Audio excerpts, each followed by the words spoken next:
Bismillahirrahmanirrahim. Assalamualaikum warahmatullahi wabarakatuh. Waalaikumsalam warahmatullahi wabarakatuh.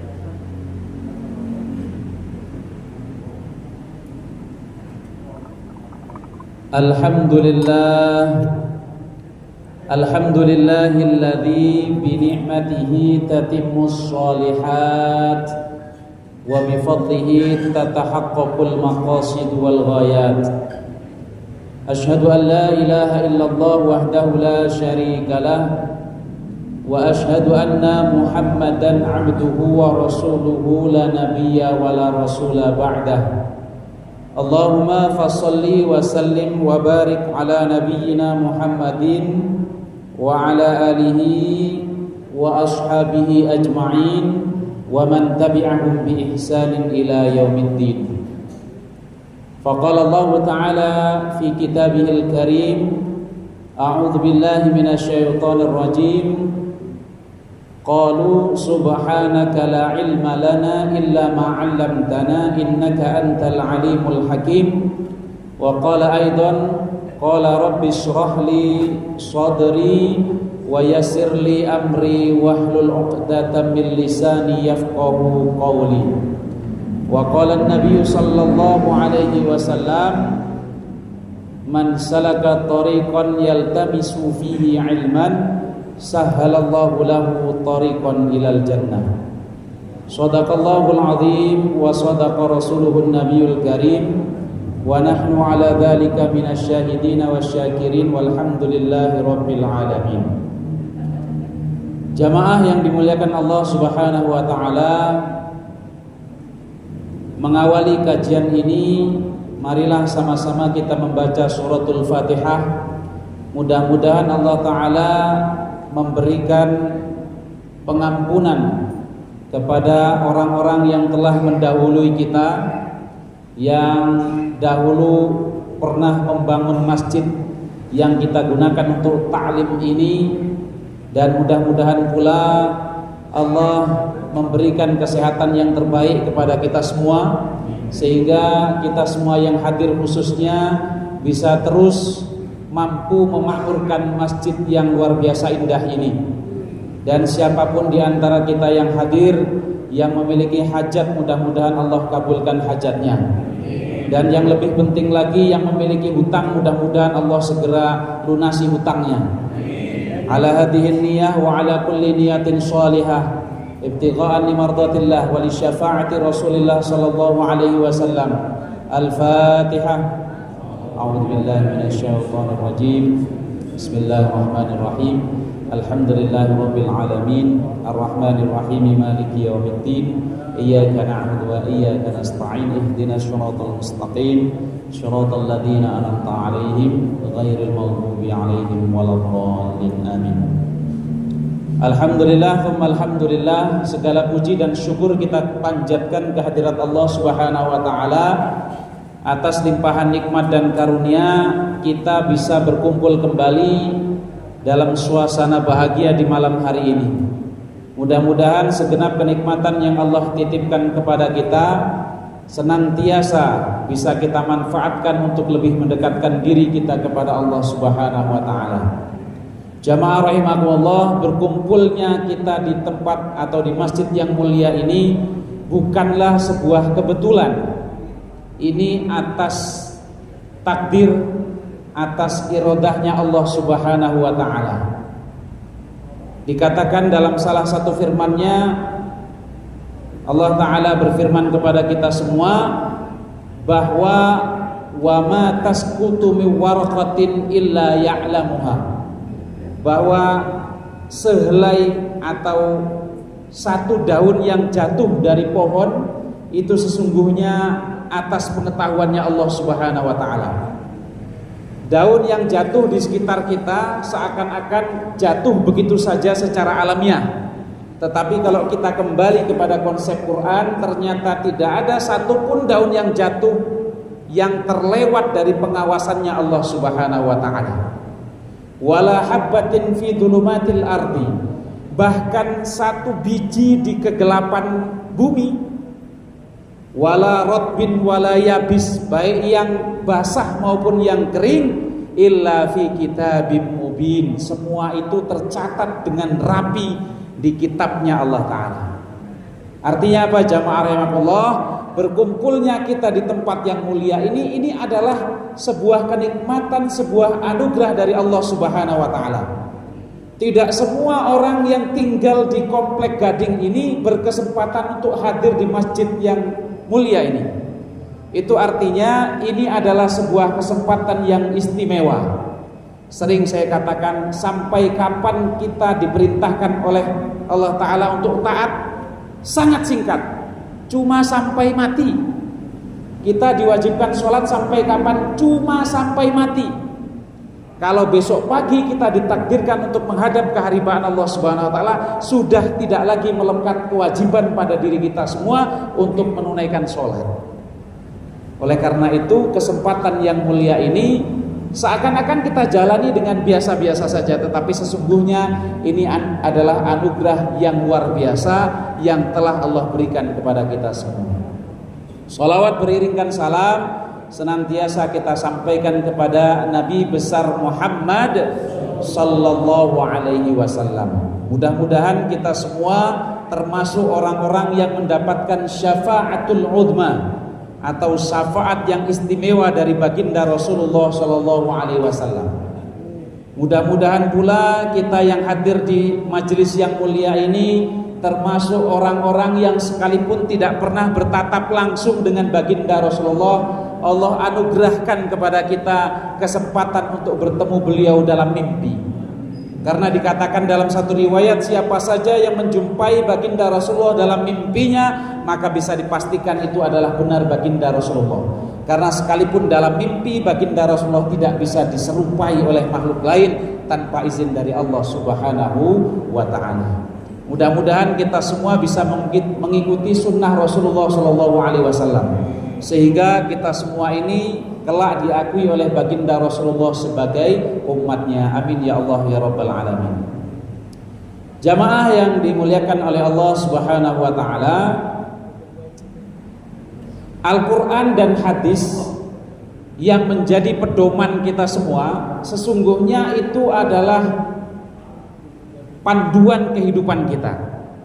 Jadi ada cerita lucu jamaah rahmatullah, ada orang memarkirkan mobilnya, setiap markirkan mobil itu nyentuh pagar. Kemudian apa yang terjadi? Akhirnya pagarnya diperlebar.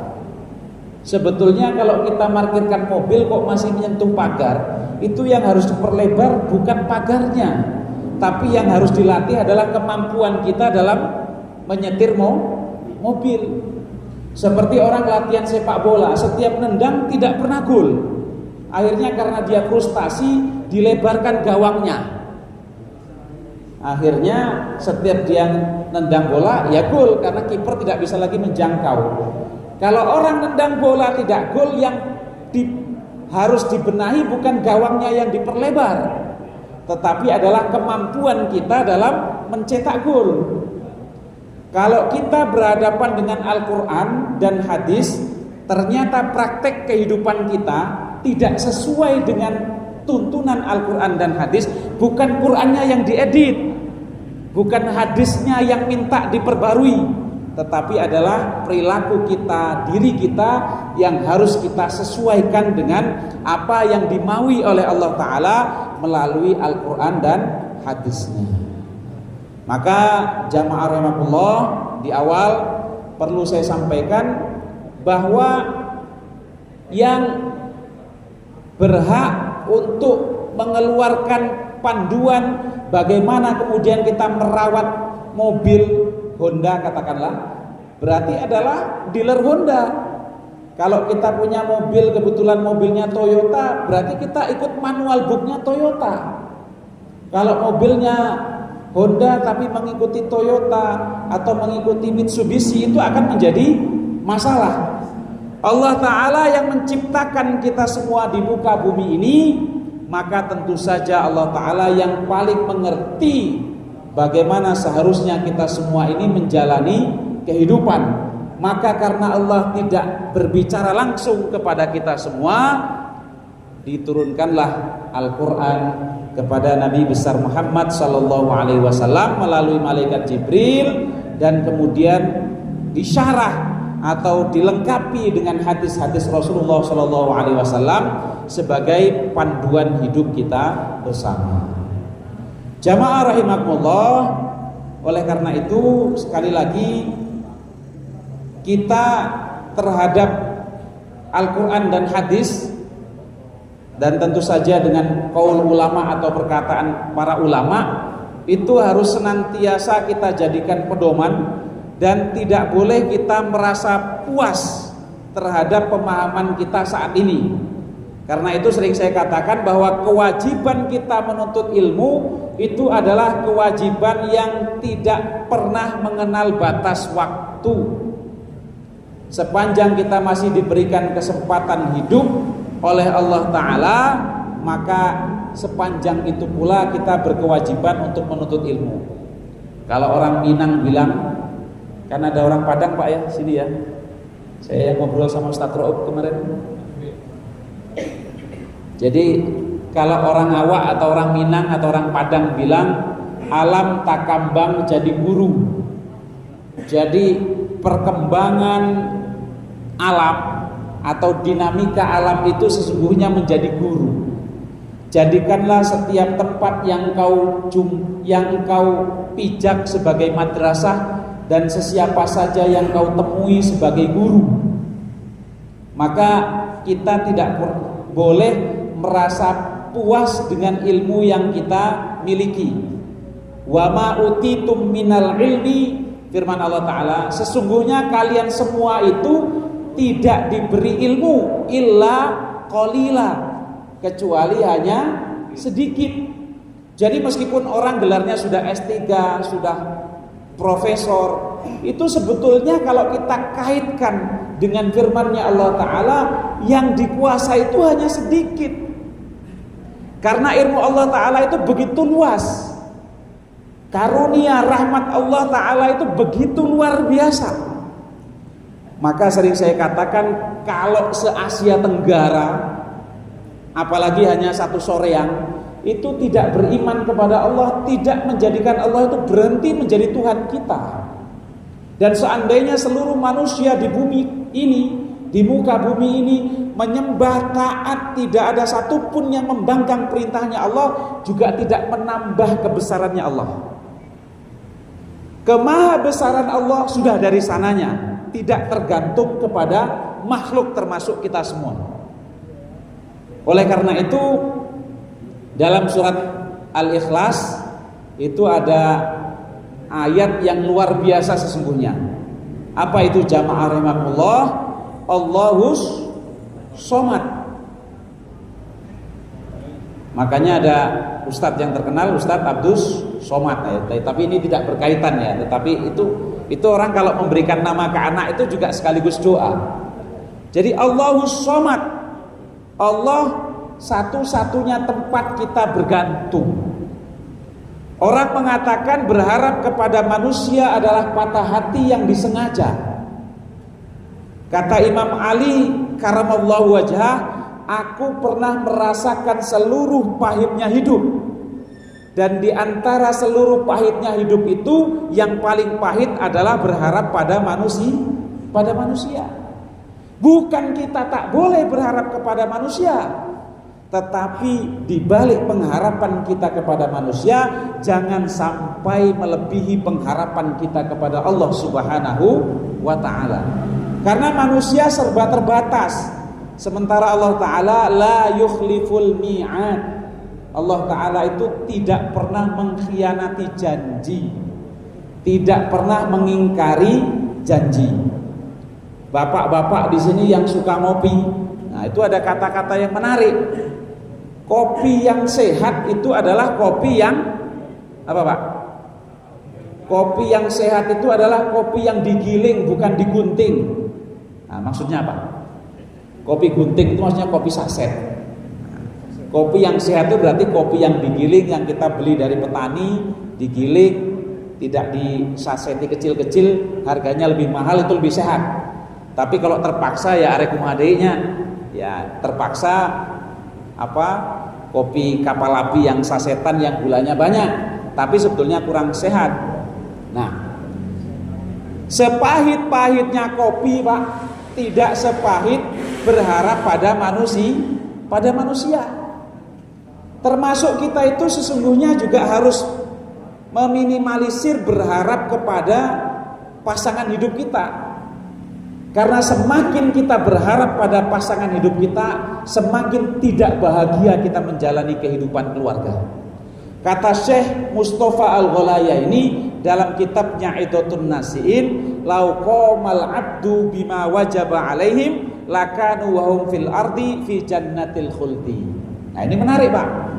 Jadi seandainya manusia itu menjalankan kewajibannya di muka bumi ini, maka seakan-akan mereka itu sudah berada di surga, sekalipun saat ini mereka masih berada di dunia. Hidup kita menjadi tidak enak, Pak, karena kita selalu menuntut hak kepada orang lain. Saya bisa bertengkar dengan istri saya itu karena saya menuntut yang lebih kepada istri, dan istri juga bisa kecewa dengan saya kalau dia menuntut lebih kepada saya. Tapi kalau masing-masing kita menjalankan apa yang menjadi kewajiban kita, maka seakan-akan kita itu berada di surga.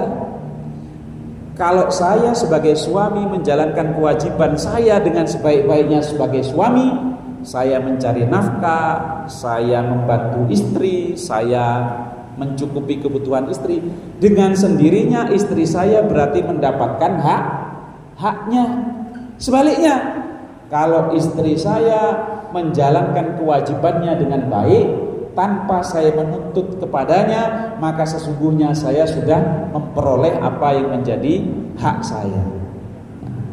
Maka dalam kehidupan ini sesungguhnya yang membuat kita enak, membuat kita nyaman menjalani hidup ini adalah manakala masing-masing kita itu fokus untuk melaksanakan kewajiban, bukan menuntut hak.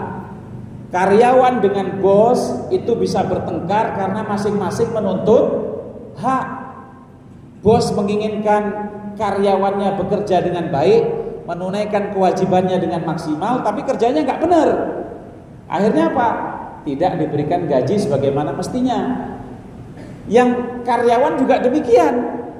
Padahal dia kerjanya tidak maksimal, tapi dia menuntut banyak. Nah, inilah yang kemudian menjadikan orang itu bertengkar atau menjadi tidak rukun. Jamaah rahimakumullah, sementara kita mengingat baginda Rasulullah Shallallahu Alaihi Wasallam begitu sangat memuliakan keluarganya. Kita ingat kisahnya Umar bin Khattab yang dikatakan bahkan setan saja, Pak, kalau bertemu dengan Sayyidina Umar itu mencari jalan yang lain karena saking takutnya dengan ketegasan Sayyidina Umar. Tapi Sayyidina Umar yang luar biasa, yang dijuluki dengan khalifah yang luar biasa, Umar bin Khattab, yang kemudian kafir Quraisy ketika Umar sudah masuk Islam, maka kemudian seakan-akan sudah tidak ada kekuatan lagi untuk melawan baginda Rasulullah SAW. Ketika dia pulang ke rumah, kemudian dia diomeli oleh istrinya, apa yang terjadi? Diam, Pak. Nah, ini berbeda 180 derajat dengan saya khususnya. Kalau sudah kerja capek sampai sore, kemudian pergi kok diomeli istri, itu pasti akan naik pitam. Tapi masya Allah, kita belajar dari baginda Rasulullah SAW, kemudian para sahabatnya, ternyata karena mereka menyadari bahwa banyak hal yang hanya bisa dilakukan oleh istri. Istri bisa mengandung, melahirkan, menyusui. Kemudian misalnya yang kebetulan istrinya di rumah, yang pergi ke kantor, ke tempat kerja, yang menyiapkan segala sesuatunya adalah istri. Sehingga kalau orang itu berkonflik karena rebutan benar, tapi kalau rebutan salah, insya Allah akan damai kehidupan kita. Jadi kalau orang itu kemudian saya kok yang salah. Tapi kalau rebutan benar, nah itu yang kemudian menjadi konflik. Kemudian kita melihat bagaimana baginda Rasulullah SAW selalu menyenangkan istrinya. Maka dikatakan dalam satu hadis, ma'aba Rasulullah SAW ta'aman qattu. Siapa di sini bapak-bapak yang kalau dimasakkan sama istrinya sering protes? Gak ada Pak ya? Kalaupun ada mungkin gak ngaku kan? Ya. Tapi mungkin itu saya sendiri juga sama. Tapi Rasulullah digambarkan dalam satu hadis, ma'aba Rasulullah sallallahu alaihi wasallam ta'aman qattu. Rasulullah itu tidak pernah mencela makanan sekalipun hanya sekali. Dalam bahasa Arab, qattu itu artinya sama sekali. Berarti setiap apapun yang disuguhkan kepada baginda Rasulullah tidak pernah dicela. Inishtaha akalahu wa in kariha tarokahu. Jadi sederhana sekali. Kalau Rasulullah suka dengan makanan yang dia dihidangkan kepadanya, maka Rasulullah akan menyantap makanan itu. Tapi kalau ternyata tidak suka, ya ditinggalkan, tidak perlu dicela. Nah, ini ujian bagi kita bersama. Hidup itu Bapak Ibu sekalian yang dimuliakan Allah, orang katakan hidup itu yang paling enak itu adalah apa? Berkomentar. Jadi kita itu membanding-bandingkan sambil mengomentari itu memang paling enak. Tetapi kalau kita kembali lagi kepada baginda Rasulullah SAW tadi, nanti saya ngomong makanan langsung keluar ini makanan. Jadi Masya Allah, Rasulullah itu tidak pernah mencela makanan. Jadi Rasulullah itu apapun yang dihidangkan selalu diapresiasi, dihormati. Nah, ini saya kira adalah akhlak Rasulullah SAW yang harus kita contoh. Maka kisah lain misalnya barangkali sudah masyhur atau sering didengar, ketika Rasulullah SAW berkumpul dengan para sahabatnya, ada seseorang yang datang yang kemudian membawa anggur, katakanlah begitu ya, anggur ke hadapan Rasulullah. Kemudian dia minta Rasulullah untuk mencicipi anggur tersebut. Setelah anggur itu dicicipi oleh Rasulullah, segera Rasulullah menghabiskan anggur tersebut. Sahabat dalam hati bertanya-tanya, ada apa ini dengan Rasulullah? Tidak biasa-biasanya. Kalau Rasulullah mendapatkan kenikmatan, Rasulullah adalah orang yang paling mudah untuk berbagi kenikmatan. Tapi ini anggur satu tangkai kok dihabiskan oleh Rasulullah. Setelah yang memberikan anggur itu pergi, tidak tampak lagi di hadapan para sahabatnya Rasulullah, barulah sahabat mengutarakan apa yang menjadi penasaran mereka. Ya Rasulullah, kenapa engkau habiskan anggur tadi? Apa jawab baginda Rasulullah SAW? Ketahuilah wahai para sahabatku, seandainya aku bagikan anggur itu kepada kalian, niscaya ucapan kalian akan menyakiti orang yang membawa anggur tadi. Karena anggurnya masam. Nah inilah luar biasanya Rasulullah. Ini ciri-ciri pemimpin yang luar biasa. Kalau berbicara masalah kenikmatan, maka biarlah aku yang terakhir kali merasakan kenikmatan. Nah ini menjadi PR juga bagi kita semua. Kita itu kalau enak maunya kan yang paling dulu. Tapi yang gak enak kita maunya yang paling belakangan. Ini maka Masya Allah kalau kita belajar dari Rasulullah, dalam rangka menghormati supaya tidak menyakiti, membahagiakan orang yang bawa anggur, langsung dihabiskan oleh Rasulullah. Karena belum tentu para sahabatnya itu memiliki perasaan atau pikiran yang sama dengan baginda Rasulullah. Maka kemudian Rasulullah yang menghabiskan makanan tersebut. Jamaah yang dimuliakan oleh Allah Subhanahu wa taala, selanjutnya bahwa sekali lagi yang namanya kehidupan kita di dunia ini sesungguhnya semuanya itu atas irodahnya Allah Subhanahu wa taala. Sama sekali tidak ada yang terjadi di dunia dalam kehidupan kita ini yang kebetulan. Dan kita semuanya tahu bahwa yang namanya badai pasti berlalu lalang, Pak. Bukan hanya berlalu. Maka kembali lagi ke tadi, sampai kapan kita ini diuji oleh Allah Ta'ala? Sampai kapan, Pak? Cuma sampai mati. Kalau bahasa orang normal, ujian dari Allah itu selamanya, selama kita hidup. Tapi bagi orang yang berpikir positif, cuma sampai mati. Jadi supaya kita tidak terbebani. Selama kita masih diberikan kesempatan hidup, maka selama itu pula kita pasti diberikan ujian dari Allah. Dan ingat, yang namanya ujian itu tidak selalu sifatnya sakit atau tidak enak. Karena kaya, sehat, itu semuanya adalah ujian.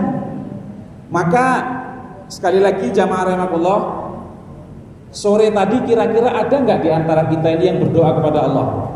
Ya Allah, berikanlah aku kekuatan sehingga maghrib nanti saya ringan langkahnya ke masjid, bisa sholat jamaah, bisa mengikuti ta'lim. Ada nggak yang berdoa seperti itu? Saya yakin tidak ada. Tapi kita tidak berdoa kepada Allah, ternyata Allah beri kepada kita. Jadi banyak hal dalam kehidupan kita ini sesungguhnya yang sudah Allah berikan kepada kita tanpa kita minta.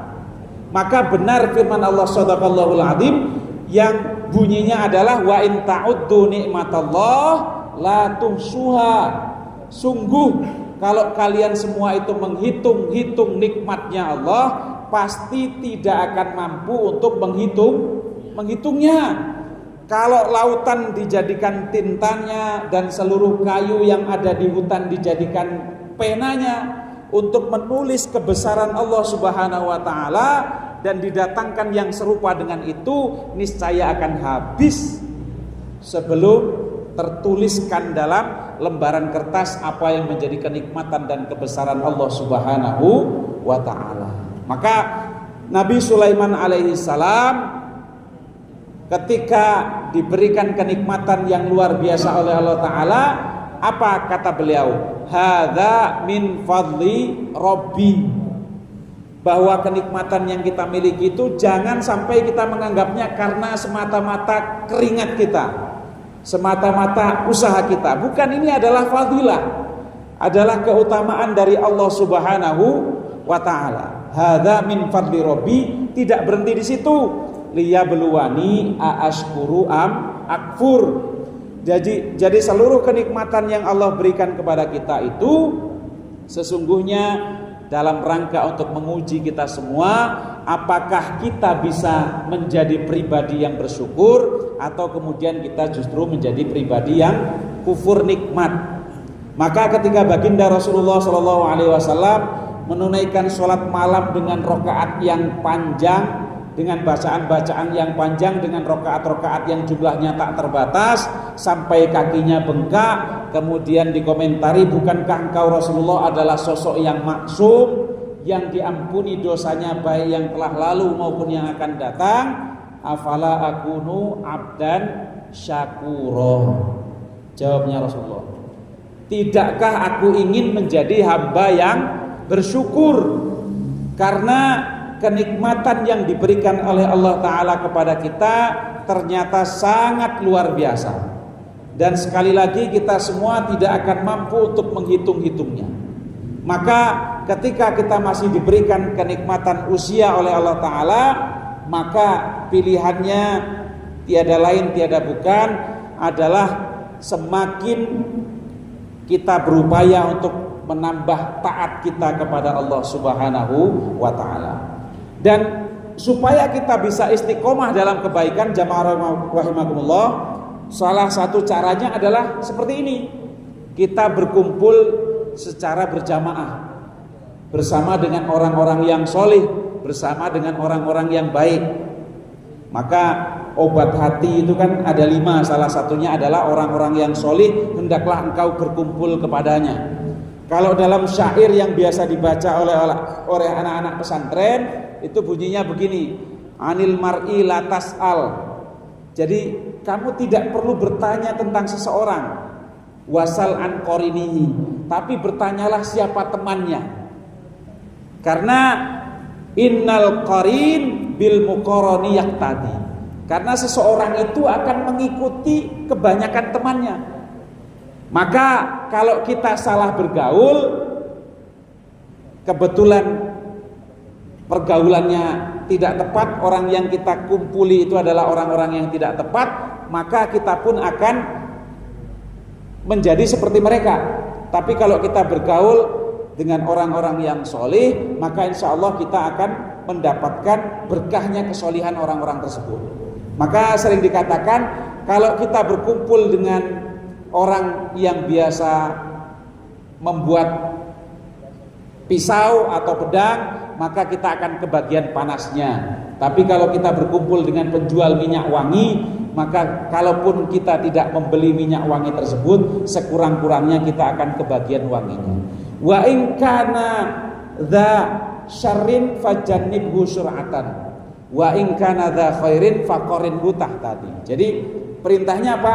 Kalau ada orang yang akhlaknya buruk, kalau kita tidak mampu untuk mengajaknya ke jalan kebaikan, jauhi. Karena bisa jadi kita akan tertular. Tapi kalau ada orang-orang yang baik, segera kita kawani, pegang erat-erat tangannya, jangan sampai dilepaskan. Karena orang-orang yang soleh, orang-orang yang baik itulah yang kemudian akan menghantarkan kita kepada keridhaan Allah Subhanahu wa ta'ala. Jamaah yang dimuliakan oleh Allah Subhanahu wa ta'ala, selanjutnya kembali lagi ke tadi ceritanya Nabi Sulaiman alaihi salam, bahwa beliau itu pernah mengatakan begini, ya Allah, bagaimana mungkin aku bisa bersyukur kepadamu sementara rasa syukur itu adalah nikmat darimu.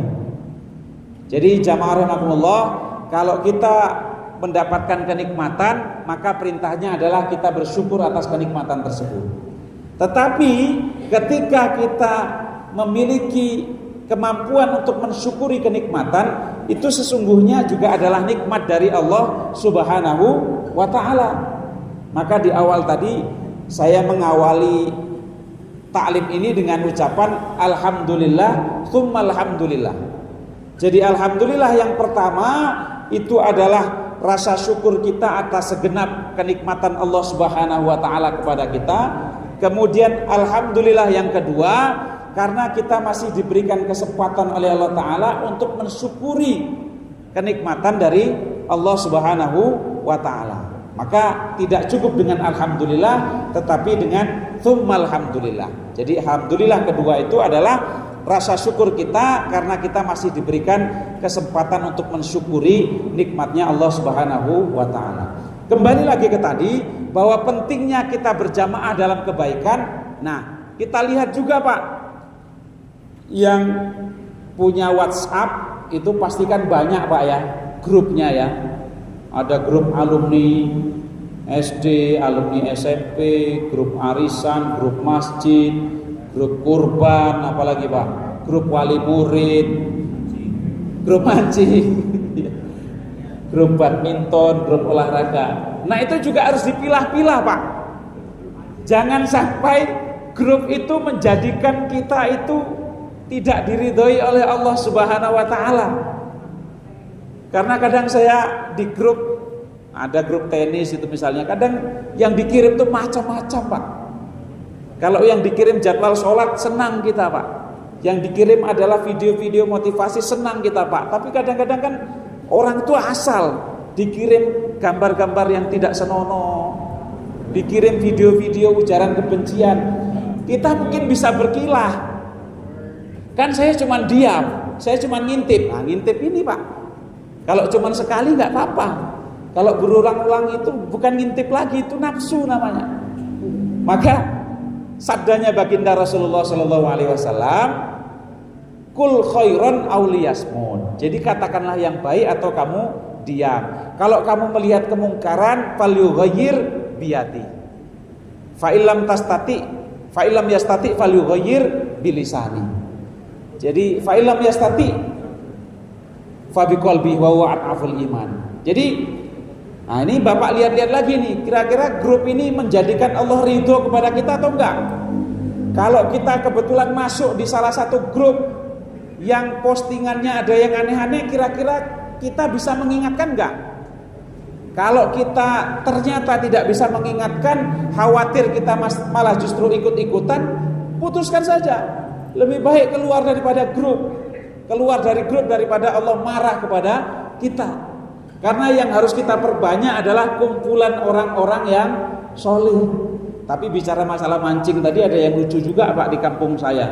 Katanya, Sul, saya itu kenapa mancing? Ya daripada saya ngomongin orang, lebih baik saya ngomongin ikan, katanya Pak. Nah ini benar juga sebetulnya ya. Daripada kumpul-kumpul akhirnya ghibah, ngomongin kejelekan orang, mending mancing. Kalaupun dia pegel, yang dia omongin ikan, gak dosa, kira-kira begitu ya. Tapi jangan sampai mancingnya tentu saja melalaikan kita untuk sholat, melalaikan kita untuk silaturahim. Yang harusnya dikasihkan istri 100.000 menjadi 10.000 karena 90.000-nya untuk mancing. Nah ini tidak proporsional gitu ya. Jadi tetap harus berimbang. Karena yang namanya hiburan itu penting juga, Pak. Jadi kalau kata teman saya, kamu itu mancing bayar. Kemudian setelah dapat ikan, karena bayarnya misalnya 50.000. Kalau 50.000 itu kalau di tempat saya katakanlah harusnya dapat 2 kilo. Kemudian dapatnya 3 kilo. Karena nggak bisa nambah uang, akhirnya dilepaskan lagi yang 1 kilo. Karena 50.000 hanya dapat 2 kilo. Ya sebetulnya kalau seperti itu kan beli aja di pasar. Tapi ternyata jawabannya ada juga Pak. Karena saya mancing itu sebetulnya bukan nyari ikan, tapi nyari tenang. Nah, jadi ternyata mancing bukan nyari ikan Pak, nyari tenang. Daripada di rumah diomeli istri, dia kabur karena nyari tenang. Banyak Pak ya seperti itu di sini Pak. Kalau tahu gitu Ustaz dari awal materinya tentang mancing aja tadi.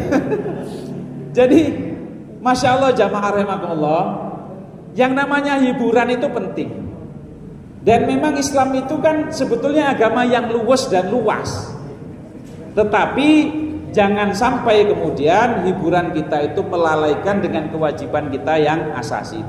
Karena kan orang nggak mungkin kan 24 jam di masjid terus, itu malah menjadi pertanyaan orang. Karena Rasulullah juga pernah mengatakan 1 jam kau menemani saudaramu untuk keperluan atau hajat dia itu lebih baik daripada kamu iktikaf di masjid, kan kira-kira gitu ya. Ya ini sesekali mancing menyenangkan kawan, daripada nggak ada teman mancingnya sendirian dia malah melamun, ya nggak apa-apa. Tapi kalau hari-harinya dihabiskan untuk mancing kemudian sholatnya tertinggal, nah itu yang kemudian tidak tepat gitu ya. Ya sesekali untuk mencari tenang tadi, bukan dalam rangka mencari ikan, nggak apa-apa. Maka saya dulu kalau di kampung ada orang mancing kemudian ditanya, mau mancing apa? Mau mancing ikan mujair misalnya. Nah itu dikoreksi, keliru kamu. Harusnya jawabannya bukan mancing ikan mujair, karena itu spesifik mancing ikan.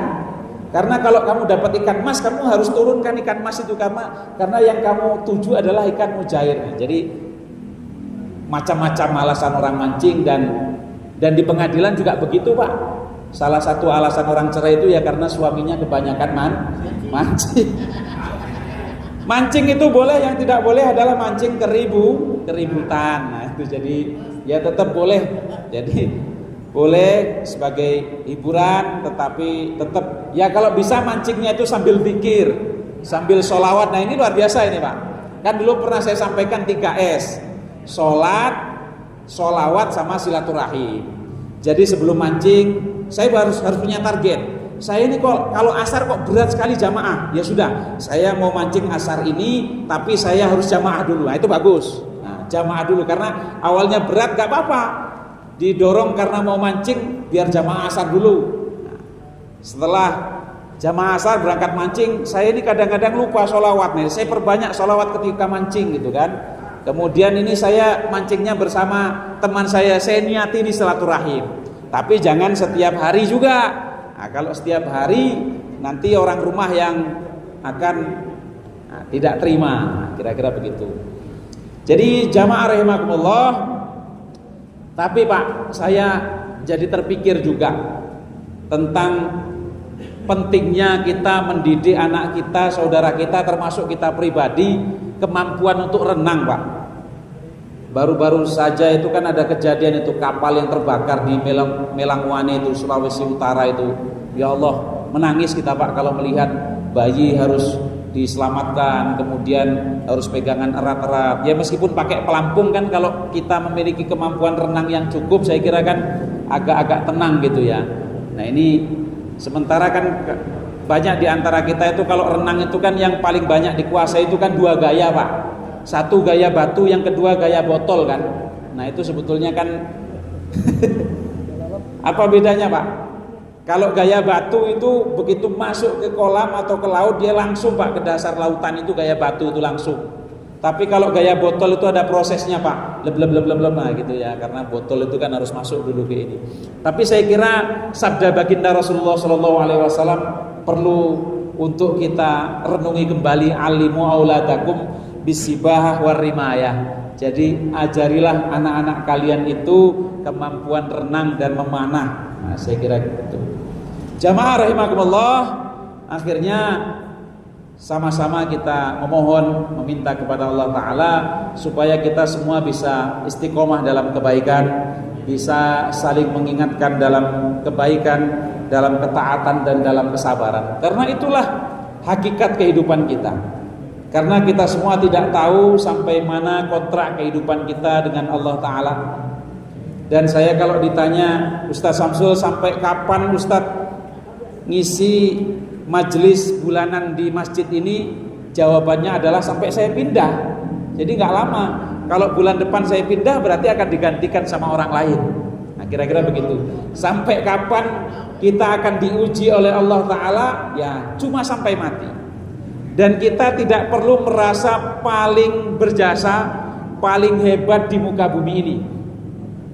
Kalau di sini ada yang jabatannya manajer, tidak perlu merasa bangga, tidak perlu merasa lebih dari yang lain. Karena kalau kita besok wafat, Pak, minggu depan sudah ada yang menggantikan. Sehingga sering saya katakan, kalau ada orang yang cintanya luar biasa sampai mengatakan aku ingin hidup bersamamu sehidup semati, itu adalah kata-kata gombal. Karena seringkali belum kering kuburannya, apalagi yang bapak-bapak sudah mencari penggantinya. Nah, jadi yang betul adalah sehidup sesurga. Jadi barangkali takdir kehidupan membawa seseorang untuk sampai pada jodoh yang berikutnya, tetapi Allah Ta'ala berkenan untuk memperjumpakan kembali di surganya. Saya kira demikian yang dapat kami sampaikan. Mudah-mudahan yang sedikit ini membawa manfaat bagi kita semua. Dan sekali lagi mudah-mudahan kita semua bisa istiqomah dalam kebaikan, saling mengingatkan dalam ketaatan, kesabaran dan kebaikan. Dan keluarga kita diberikan kemudahan. Apa yang menjadi hajat kita Allah kabulkan, apa yang menjadi keinginan kita Allah takdirkan menjadi kenyataan. Dan ketika kita diberikan ujian, mudah-mudahan kita semua diberikan kekuatan untuk menghadapi dan menjalaninya. La yukallifullahu nafsan illa wus'aha. Sungguh Allah Ta'ala tidak memberikan ujian kepada hambanya kecuali sesuai dengan kemampuannya. Hadanallahu wa iyyakum ajma'in. Mari sama-sama kita akhiri, kita syukuri, kita tutup bersama dengan bacaan hamdalah dan doa kafaratul majlis.